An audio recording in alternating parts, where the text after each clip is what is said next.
Hey everybody, welcome to another episode of Life at the Lake Campus podcast. Today I have Katelyn Kinsella on with us. Katelyn is a first-year student in our ag program from Botkin. So Katelyn, thanks for joining us today. Yeah, thanks for having me. All right, so would you mind telling us a little bit about yourself? Yeah, I'm Katelyn Kinsella. Like you said, I graduated from Botkin's High School, and I'm in my first year here at the Lake Campus, so I'm working towards my bachelor's degree in the Technical and Applied Studies with an agriculture concentration. So outside of school, I am currently serving as the 2023-2024 Ohio FFA State Sentinel. So this past May, I was elected. Since then, I've been able to travel across the state, travel to DC, and even had the opportunity to travel to Australia for a leadership conference, which was really cool. And then I am also an intern at MVP Dairy here, not just too far down the road in Salina, Ohio, where my main responsibility is to give tours of the Dairy Learning Center, and I also help a little bit with the social media and creating graphics, so just whatever other tasks arise. But yeah, I like to keep myself pretty busy. Sounds like it. So start off with the first thing you mentioned, the your ag degree. What exactly kind of does that entail? Because I don't know a lot about the ag program over there, so I assume a lot of people probably have some questions about it. But it's a pretty big, thriving program right now, the way it seems. So what kind of stuff goes on? What are the classes that you're taking? And what does the kind of path trajectory look like for that? Yeah, so a lot of people are taking the same path I am, the Technical and Applied Studies with the agriculture concentration, but there's also an agribusiness degree. What I was really fond of, or what it kind of attracted me to that program, was how broad it was and how you can kind of direct it to whichever path you wanted to.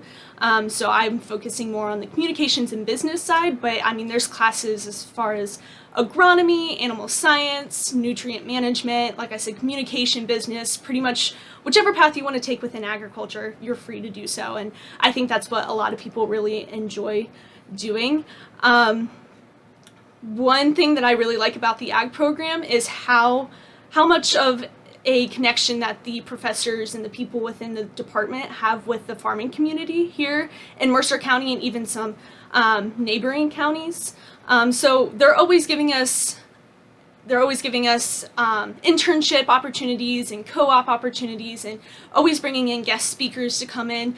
About a week or two ago, we actually had an emerging ag conference where we had different ag businesses come in, as well as Director Baldridge and people from the Ohio Department of Agriculture.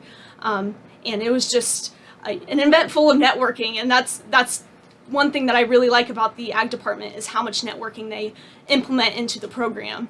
And I think that's something that really gears people up for success. Yeah, that's awesome that they can do something like that. Like networking, especially at this point of your career where you're just trying to start off, it's huge. I know, like for some fields, like I know I'm in the psychology field, it's not the easiest thing to do. It's like we could take students to conferences and kind of get things going that way, but those are usually far away or very time consuming. But yeah, if they can do something like that right here on campus, that's great for you guys.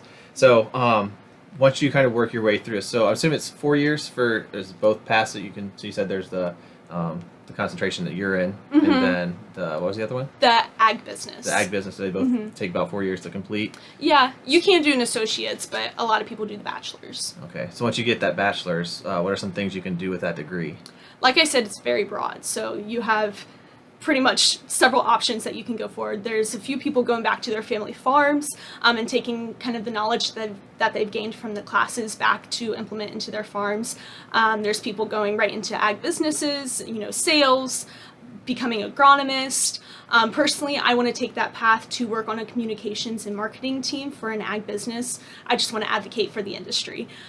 So especially in communications, it's nice to be knowledgeable in every area of agriculture, even if I'm not necessarily going to be working directly in an agronomy business. I may be focused more on animal science, but still that knowledge on agronomy and the nutrient management is going to be very beneficial in there. So I like that there's classes that cover every area of agriculture, because I feel like it better equips students once they go into the real world. Okay, so I was kind of interested then, like what kind of led you to want to be in this career, and then what was it that said, okay, Wright State's the place that I need to go for that? Yeah, so if you can't tell, I love talking. So I wanted to go into a field where I would be able to talk about something that I was very passionate about, and that was agriculture. I grew up showing lambs through 4-H. My grandparents have a sheep farm, so I've been involved that way. And then throughout high school, I was heavily involved in FFA, still continuing that to this day through state office. But like I said, I just wanted to be able to advocate for an industry that I was very passionate about, and the entire world is dependent on. So it's a very important industry that I feel like everybody should be aware of. And what led me to the Lake campus was I honestly didn't want to move away from home. I already accepted an internship at MVP, so it just worked out really nice. And I liked that it's only like a 25-minute drive, saving me a lot of money.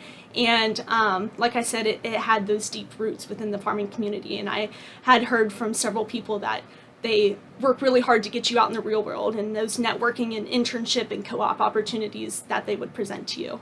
Internships are huge. The fact that you got in one at MVP there, that's pretty cool. What kind of stuff do you do there? Like, I know you kind of mentioned a couple of the things that you already do, but like, what's a typical day or whatever it is that you have? So every day is different, and that's what I love about it. You never know what's going to come about when you walk through those doors for a day of work. Mostly we are giving tours of our dairy learning center, so they'll learn about the family history, the regenerative agriculture practices that we're doing there, our manure management, and then everybody's favorite, our 80-stall milking carousel. So they get to see that and learn more about that, and we host groups of all ages. So we'll have families that are bringing little 2-year-olds in to come see, and, obviously they're just there to see the cows, but, and then we'll have classes and FFA groups and even retirement homes that will come in. So of all ages, and that's nice that I can kind of, work with all levels. And then also a little bit behind the scenes in the office, I'm helping with some of the social media, creating some graphics to be posted on social media and, around there, scheduling phone calls, all of that basic office work. But it really just depends. And one thing I really like about the internship is they try to alter it depending on where you want to go past college or, the next step. So I wanted to go into communications and marketing. So they've really helped me learn some of those communication and marketing tips and tricks, and helping me with that social media and getting used to that. That's awesome. They can tailor it to your own needs. Like that's a pretty unique experience. So, yes, they're awesome there. So on top of, you said you have classes and you have an internship, but you also have your state position as a sentinel. You said, yes, right? yes. So would you mind kind of giving us a little bit more details as to exactly, first off, how did you get into that position? And then what kind of stuff do you do for that? Yeah, so through high school, I was heavily involved in FFA. One would say maybe an FFA geek that I was. And once senior year came about, I realized I wasn't ready to give up the jacket quite yet. So I kind of threw out this crazy idea of state office to my advisor, and we rolled with it. So the application process, I fill out an application. I have to write a few letters to sponsors. I have to write and recite a Why I Desire speech, and then there's a series of in-person interviews that we do. And then at our state convention, where we have about 10,000 members in attendance, they will slate 2 people for each position. So that first session, my name was called, and we were all in shock. But and then we had to recite our Why I Desire speech, and then the delegates will then vote on one of the members that are slated, and then the one with the highest votes would become that position, and then the rest would be vice presidents at large. But since being elected in May of 2023, we hit the ground running by traveling across the state to Ohio FFA Camp Muskingum, where we spent about 5 weeks there facilitating camps. So there was about 1,000 members or so that came through there, and they just got to learn more about agriculture, kind of learn more about agriculture and FFA and create those connections within the organization. We also had the opportunity to travel to DC, where we talked to some legislators about the Farm Bill and kind of creating some space for money to be put to youth organizations such as FFA, 4-H, Boy Scouts, Girl Scouts. And then we spent some time traveling across the state to visit different chapters, give different speeches at different ceremonies, just really getting to know our members, a few advisors, And then, like I said, this past January, I had the opportunity to travel to Australia. So I was one of the 75 state officers across the entire nation selected to participate in the International Leadership Seminar for state officers. So we got to travel to Australia for about 10 days and kind of learn their culture and see what the agriculture industry looks like over there, which is really cool. And then we had National FFA Week where we did pop-ins. We traveled to a few different schools. We did tie blankets and created dog toys that we would donate to animal shelters and, different women's shelters, and kind of using our living to serve part of the motto and doing some community service. And now we are getting ready for our 96th Ohio FFA convention. So we've been heavily prepping for that and are very excited for this May for that. How do you find time to fit in all that with an internship and with classes? Like, that sounds like a lot to try to manage. Yeah. Oh, I have a calendar on my wall that I have to make sure I keep good track of. It seems to be like this emerging theme between all the students I've been interviewing on here. Like, they all have planners and calendars and everything they have to keep on there. So one thing that just popped in my head as you were saying all that, you mentioned going to Australia and just learning about their culture. Is there any like one thing that really kind of stuck out that you thought, wow, that's amazing? Yeah.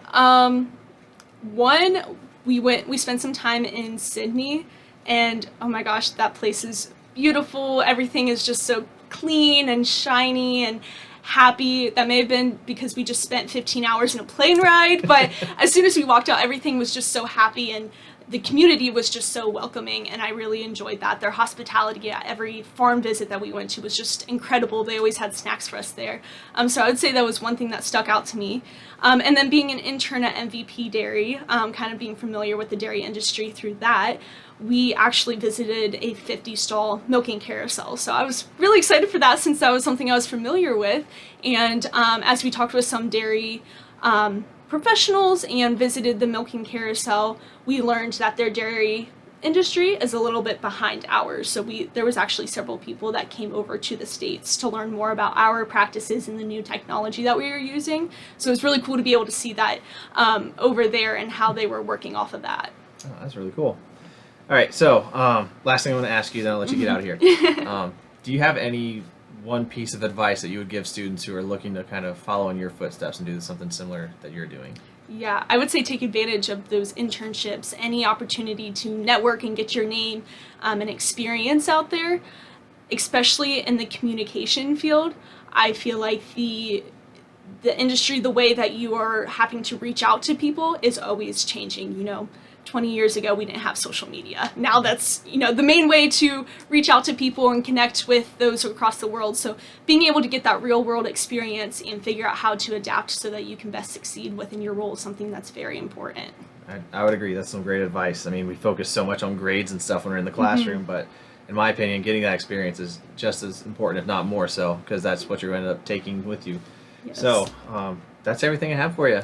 So all right. Thank you. Thank you very much for joining us today. Yeah, thank you for having me. All right. So as always, if anybody has any recommendations for interviews or any questions, please send me an email. If not, I'll talk to everybody in the next episode.